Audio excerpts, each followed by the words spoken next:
واللہ غفور الرحیم، اللہ غفور الرحیم ہے۔ یرید اللہ لیبین لکم، اب یہ چونکہ کچھ احکام آ رہے ہیں تو ایک فلسفے کی باتیں آ رہی ہیں اب چند۔ بسا اوقات ایسا ہوتا ہے کہ احکام کو انسان اپنے اوپر بوجھ سمجھنے لگتا ہے، یہ کرو یہ نہ کرو، یہ کرو یہ نہ کرو، تو آدمی کی طبیعت ہے، فطرت ہے، یہ بات سے محسوس کرتا ہے۔ بلکہ عیسائی تو میں نے ایک مرتبہ 1970 میں تقریر سنی تھی، کرسمس گزاری تھی لندن میں، تو انہوں نے کہا تھا کہ شریعت لعنت ہے۔ خواہ ایک انسان کو یہ حرام ہے، یہ حرام ہے، یہ حرام ہے، رک نہیں سکا ہے، اب دل اس کا میلا ہو جائے گا، گلٹی کانشنس ہو جائے گا، گلٹی کانشنس سے اس کے اندر جو ہے وہ نیگیٹو سائیکالوجی ڈیولپ ہونی شروع ہو جائے گی۔ یہ ساری گندگی کہاں سے پیدا ہوئی کہ آپ نے حرام حلال کا فلسفہ چھیڑ، سب حلال کرو چھٹی ہو جائے گی۔ تو ایسے ایسے فلسفے بھی دنیا میں ہیں، اور یہ میں نے تقریر سنی 1970 میں لندن میں کرسمس کے دنوں میں۔ یرید اللہ لیبین لکم، اللہ تعالیٰ چاہتا ہے کہ تمہارے لیے ان چیزوں کو واضح کر دے۔ وَیَہْدِیَکُمْ سُنَنَ الَّذِینَ مِن قَبْلِکُم، اور تمہیں ہدایت دے ان راستوں کی کہ جو تم سے پہلے کے لوگوں کے تھے۔ وَیَتُوبَ عَلَیکُم، اب اس میں دونوں طرف جائے گا، پہلے کے نیکوکار بھی تھے، پہلوں کے بدکار بھی تھے۔ نیکوکاروں کا راستہ تم اختیار کرو، صراط الذین انعمت علیہم، اور دوسرے راستوں سے تم بچ سکو۔ وَیَتُوبَ عَلَیہم، علیکم، اللہ چاہتا ہے تمہارے اوپر، تم پر عنایت فرمائے۔ واللہ علیم الحکیم، اللہ تعالیٰ سب کچھ جاننے والا، کمال حکمت والا ہے۔ واللہ یرید ان یتوب علیکم، دوبارہ پھر وہی، اللہ چاہتا ہے تم پر مہربانی فرمائے۔ ویرید الذین یتبعون الشہوات، اور وہ لوگ کہ جو شہوات کی پیروی کرتے ہیں، وہ چاہتے ہیں ان تمیلوا میلا عظیما، کہ تم تو ایک طرف غلط راستے سے دور تک تمہارا جو ہے رجحان ہو جائے اور ادھر ہی تم بھٹکتے چلے جاؤ۔ آج جو بھی ہے عورت کی آزادی کی بنیاد پر، ایمانسیپیشن کی بنیاد پر، یہ ساری چیزیں جو ہو رہا ہے، ویمن لب ہے، یہ سب کا سب در حقیقت ان حدود اور قیود کو توڑ کر، اور سارا یہ جنسی جو ہے انارکی پھیلانے کی ایک سازش ہے جو دنیا میں چل رہی ہے۔ یرید اللہ ان یخفف عنکم، تم یہ نہ سمجھو کہ بوجھ ڈال رہا اللہ تم پر، اللہ تم پر تخفیف چاہتا ہے۔ جب تم ان چیزوں پر عمل نہیں کرو گے، معاشرے میں بدگمانیاں پھیلیں گی، فساد ہوگا، گندگیاں ہوں گی، جھگڑے ہوں گے، بدگمانیاں ہوں گی، یہ سارا کچھ ہوگا، تو اللہ تو تمہارے لیے آسانی چاہتا ہے۔ وَخُلِقَ الْإِنسَانُ ضَعِيفًا، اور انسان پیدا کیا گیا ہے کمزور، اس کے اندر کمزوری کے پہلو بھی ہیں۔ جہاں بہت اونچا پہلو ہے، روح ربانی پھونکی گئی ہے، وہاں یہ نفس بھی تو اس کے اندر ہے، اور اس کے اندر جو ہے ضعف کے پہلو موجود ہیں۔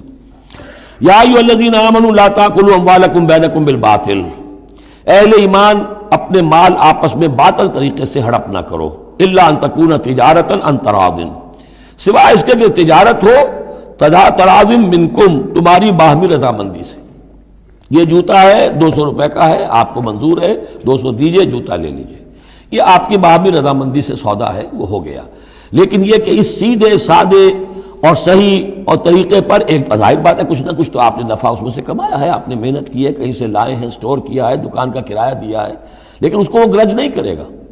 لیکن جھوٹ بول رہے ہیں، خدا کی قسم کھا رہے ہیں کہ میں نے تو اتنے کر لیا، اب یہ ہو گیا، تم آپ نے اپنی ساری محنت بھی ضائع کی اور آپ نے حرام کما لیا۔ اور یا کوئی اور طریقے ہیں، مال ہڑپ کر رہے ہیں، دھوکہ دے رہے ہیں۔ یا ایھا الذین آمنوا لا تاکلوا اموالکم بینکم بالباطل الا ان تکون تجارتا عن تراض منکم ولا تقتلوا انفسکم، اور نہ اپنے آپ کو قتل کرو، یعنی ایک دوسرے کو قتل کرو۔ تمدن کی جڑ دو چیزوں پر ہے، احترام جان، احترام مال۔ میرے لیے آپ کا مال محترم ہے، آپ کی جان محترم ہے، میں اسے کوئی گدن نہ پہنچاؤں۔ آپ کے لیے میرا مال، میری جان، میرا جسم محترم ہے، اسے کوئی گدن نہ پہنچائے۔ اگر تو یہ جنٹلمین ایگریمنٹ ہمارا چلتا ہے، تب تو ہم ایک معاشرے میں رہ سکتے ہیں، ایک ملک میں رہ سکتے ہیں، اور اس میں اطمینان ہوگا، سکون ہوگا، چین ہوگا۔ اور جہاں یہ دونوں احترام ختم ہو گئے، جان کا نہ مال کا، تو ظاہر بات ہے کہ پھر وہاں سکون کہاں سے آئے گا، اطمینان کہاں سے آئے گا، چین کہاں سے آئے گا۔ وَلَا تَقْتُلُوا أَنفُسَكُمْ إِنَّ اللَّهَ كَانَ بِكُمْ رَحِيمًا، یقیناً اللہ تعالی تم پر بہت ہی مہربان ہے۔ وَمَن يَفْعَلْ ذَلِكَ عُدْوَانًا وَظُلْمًا، اور جو کوئی بھی یہ کام کرے گا، دو کام، چوری اور دھوکہ اور قتل نفس، ظلمًا اور عدوانًا، تعدی کے ساتھ، ظلم کے ساتھ، فَسَوْفَ نُصْلِيهِ نَارًا، تو اسے تو ہم جھونک دیں گے آگ میں، وَكَانَ ذَلِكَ عَلَى اللَّهِ يَسِيرًا، اور یہ چیز اللہ پر بہت آسان ہے۔ یہ نہ سمجھنا کہ کیا اللہ تعالیٰ تمام نوع انسانی کو جہنم میں جھونک دے گا، یہ اللہ کے لیے بہت آسان ہے۔ تم سیئاتکم وندخلکم مدخلا کریما، ولا تتمنوا ما فضل الله به بعضكم على بعض للرجال نصيب مما اكتسبوا وللنساء نصيب مما اكتسبن واسألوا الله من فضله ان الله كان بكل شيء عليما صدق الله العظيم۔ اب انسانی تمدن کے دو بہت اہم مسائل ہیں اور بڑے گہرے فلسفیانہ اہمیت کے حامل۔ پہلا مسئلہ ہے گناہوں کے بارے میں کہ ان میں ایک تقسیم ہے کبائر اور صغائر کی۔ بڑے بڑے گناہ، سب سے بڑا گناہ شرک ہے، کفر ہے، پھر یہ کہ جو فرائض ہیں ان کا ترک کرنا کبائر میں شامل ہوگا، جو حرام چیزیں ہیں ان کا ارتکاب کبائر میں شامل ہوگا۔ ایک ہے چھوٹی چھوٹی کوتاہیاں جو ہو جاتی ہیں، آداب میں ہو جاتی ہیں، یا اور جو بھی باریک احکام ہیں ان میں کہیں کوتاہی ہو گئی ہے، یا بغیر کسی ارادے کے کہیں کسی کی بات ایسی کہہ بیٹھے ہیں کہ جو غیبت کے حکم میں آ گئی ہے، ارادہ نہیں تھا لیکن بات نکل گئی ہے، وغیرہ وغیرہ۔ اس میں جو ایک ہیلدی ایٹیچیوڈ ہے وہ یہ ہے کہ کبائر کا پورے اہتمام کے ساتھ بندوبست کیا جائے کہ اس سے انسان بالکل پاک ہو جائے، فرائض کی پوری ادائیگی، محرمات سے اجتناب مطلق۔ اور یہ چھوٹی چیزیں جو ہیں ان کے بارے میں نہ تو زیادہ ایک دوسرے پر نکیر کی جائے، نہ ایک دوسرے پر گرفت کی جائے، نہ کچھ اس پر بہت زیادہ جو ہے اپنے دل کے اندر بھی دل گرفتگی کی جائے، بلکہ ان کے بارے میں توقع رکھی جائے کہ اللہ تعالیٰ معاف فرما دے گا، استغفار کرے بھی آدمی۔ اور یہی صغائر ہیں جو نیکیوں کے ذریعے سے خود بخود بھی ختم ہوتے رہتے ہیں۔ یہ جو آتا ہے کہ جو شخص وضو کرتا ہے صحیح طریقے پر بیٹھ کر اطمینان سے، تو جب وہ ہاتھ دھوتا ہے تو ہاتھوں کے گناہ جھڑ جاتے ہیں، آنکھوں میں پانی ڈالتا ہے آنکھوں کا گناہ جھڑ جاتا ہے، وغیرہ وغیرہ۔ تو یہ وہ صغائر ہیں۔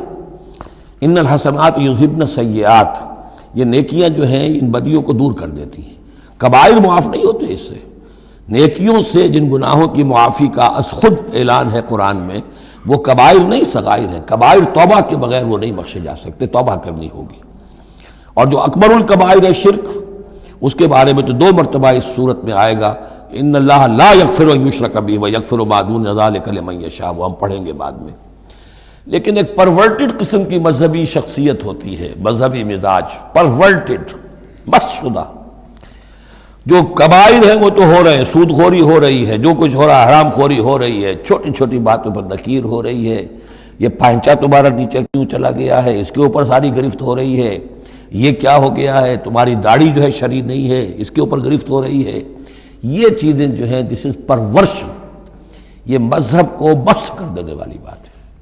قرآن مجید میں اس معاملے کو 3 جگہ پر نقل کیا گیا ہے کہ یہ فلسفہ جو ہے کہ چھوٹی چیزوں کے بارے میں درگزر سے بھی کام لو، اور یہ کہ بہت زیادہ متفکر بھی نہ ہو، سینس آف پروپورشن ہونا چاہیے۔ ان تجتنبوا کبائر ما تنہون عنہ، اگر تم اجتناب کرتے رہو گے ان بڑے بڑے گناہوں سے جن سے کہ تمہیں روکا جا رہا ہے، نکفر عنکم سیئاتکم، تمہاری چھوٹی برائیوں کو ہم خود ہی دھوتے رہیں گے، پاک کرتے رہیں گے، صاف کرتے رہیں گے۔ جو بھی نیک کام کرو گے ان کے حوالے سے وہ جو فروگزاشتیں ہیں وہ خود بخود بھی دھلتی رہتی ہیں۔ وَنُدْخِلْكُمْ مُدْخَلًا كَرِيمًا، اور تمہیں داخل کریں گے بہت ہی باعزت جگہ پر، جہاں کیا تمہارا مقام جو ہے باعزت اکرام کے ساتھ ہوگا۔ یہ مضمون سورہ شورى میں بھی آیا ہے، پھر سورۃ النجم میں بھی ہے، 3 مرتبہ یہ مضمون قرآن میں آیا ہے۔ دوسرا مسئلہ جو ہے انسانی معاشرے میں وہ فضیلت کا ہے۔ اب ظاہر بات ہے کہ تمام انسانوں کو ایک جیسا تو نہیں بنایا ہے اللہ نے، کسی کو خوبصورت بنا دیا، کسی کو بدصورت بنا دیا، کسی کا قد اونچا ہے، کوئی ٹھگنے قد کا ہے، لوگ اس پر ہنستے ہیں، یا کسی کو مرد بنا دیا، کسی کو عورت بنا دیا۔ اب عورت اپنے اندر ہی اندر کڑھتی رہے مجھے عورت کیوں بنایا، تو اس کا حاصل کیا ہوگا؟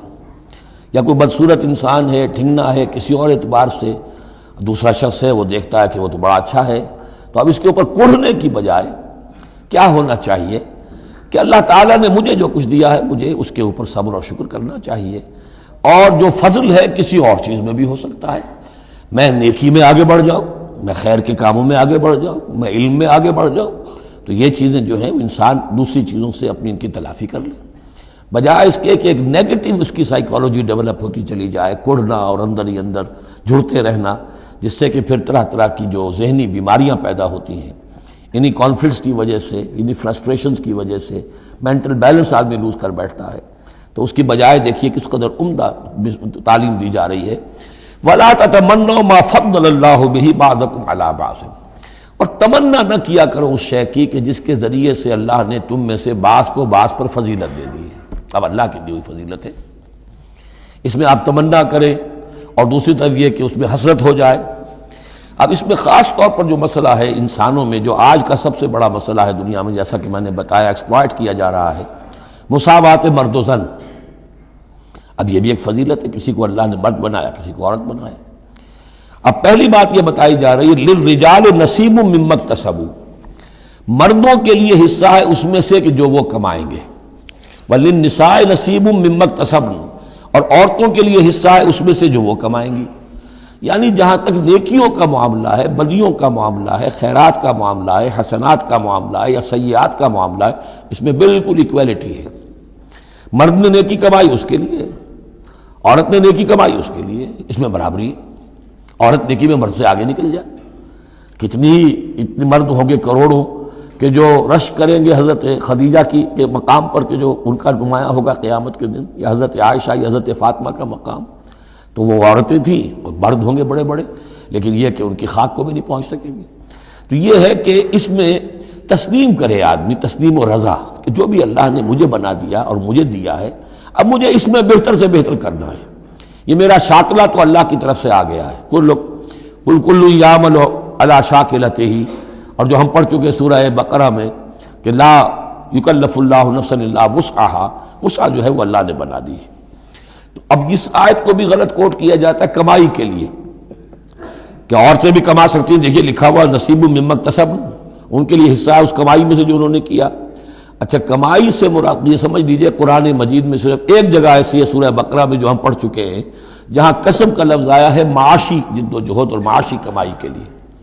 باقی پورے قرآن میں کسب آتا ہے اعمال کے لیے، کسب حسنات، کسب سیئات، بدیاں کمانا، بھلائیاں کمانا، کسب اس کے لیے. اور دلیل اس کی یہاں کیا ہے؟ مما اکتسبنا نصیب. اگر تو ایک عورت نے کمائی کی ہے، تنخواہ 10,000 کی ہے، تو 10,000 میں سے 2,000 تو نہیں ملے گا اسے، باقی 8,000 شارٹ نہیں جائے گا. تو نصیب مما اکتسبن نہیں ہے وہ. تو اگر کسی کی واقعی کوئی کام کرتی ہے خاتون، اگر کوئی اس میں حرام پہلو نہیں ہے، پیشہ جو ہے وہ بھی شریفانہ ہے، اس میں جو بھی آداب ہیں پردے کے، سطر کے، حجاب کے، وہ بھی ملحوظ رکھے ہوئے، ٹھیک ہے. تو جو کمائی اس کی پوری اس کی ہوگی، اس کا حصہ تو نہیں ہوگا. اعمال میں البتہ آیا ہے کہ اعمال میں جو ہے مختلف اعمال کے مراتب ہوتے ہیں، کتنا خلوص نیت کتنا تھا، آداب کتنے ملحوظ رکھے. یہ ہم سورہ بقرہ میں حج کے ذکر میں بھی پڑھ چکے ہیں کہ ان لوگوں کے لیے بھی نصیب مما کسبوا، جو انہوں نے کمایا ہوگا اس میں سے حصہ ملے گا. تو یہاں پر یہ نیکی اور بدیوں کا تذکرہ ہے.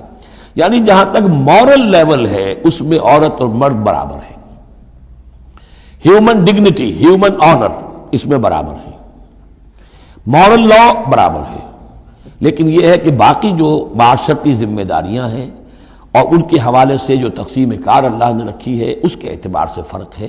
اب اس فرق کے ساتھ اگر عورت ریکنسائل نہ کرے اور اس پر کڑتی رہے اور مرد کے بالکل برابر ہونے کی کوشش کرے، تو فساد کا جو سارا معاملہ جو ہے اس معاشرے کا، وہ فساد کے نظر ہو جائے گا. وَاسْأَلُوا اللَّهَ مِن فَضْلِهِ، اور اللہ سے اس کا فضل تلاش کرو. اے اللہ تو نے مجھے اس معاملے میں کم رکھ دیا ہے، اے اللہ مجھے اس معاملے کے اندر تو مجھے ہمت دے، میں ترقی کروں. تو اللہ تعالیٰ بہت سے لوگوں کو کسی اور پہلو سے نمایاں کر دیتا ہے. ان اللہ کان بکل شیء علیما، یقیناً اللہ تعالیٰ ہر شے کا علم رکھتا ہے. وَلِكُلٍّ جَعَلْنَا مَوَالِيَ مِمَّا تَرَكَ الْوَالِدَانِ وَالْأَقْرَبُونَ. اب آخر میں پھر ایک مرتبہ جو ہے قانون وراثت کی اہمیت کو دیکھیے. اور ہر ایک کے لیے ہم نے مقرر کر دیے ہیں حصے وراثت میں جو بھی چھوڑتے ہیں والدین یا رشتہ دار. والذین عقدت ایمانکم، ایک نیا مسئلہ یہ پیدا ہو گیا تھا کہ ایک دوستی ہوتی ہے، بھائی چارہ ہوتا ہے، یا مدینے میں حضور نے مسلمانوں کو بھائی بھائی بنا دیا تھا، ایک انصاری ایک مہاجر بھائی، تو کیا ان کا وراثت میں حصہ ہے؟ نہیں. یہ وراثت میں حصہ منہ بولے بھائیوں کا نہیں ہے. منہ بولے بیٹے کی کوئی حیثیت نہیں شریعت میں، منہ بولے بھائی کا کوئی حصہ نہیں ہے. ہاں اپنی زندگی میں تم والذین عقدت ایمانکم، جن کے ساتھ تمہارا کوئی معاہدہ ہوا ہے، کوئی دوستی ہوئی ہے، فآتوہم نصیبہم، انہیں ان کا حصہ دے دیا کرو، یعنی اپنی زندگی میں ان کے ساتھ جو بھلائی کرنا چاہو، کوئی ہبہ کرنا چاہو اپنی وراثت میں سے بھی، اپنی وراثت میں سے وصیت کرنا چاہو، یہ کر سکتے ہو، لیکن جو کہ قانون وراثت میں طے ہو گیا ہے، لا وصیت لوارث، پھر وارث کے لیے کوئی وصیت بھی نہیں، اور وہ یہ کہ بہرحال وراثت میں حقدار کوئی اور نہیں ہوگا سوائے اس کے کہ جس کو اللہ نے مقرر کر دیا ہے۔ ان اللہ کان علی کل شیء شہیدا، یقیناً اللہ تعالی ہر چیز پر گواہ ہے۔ اب آئی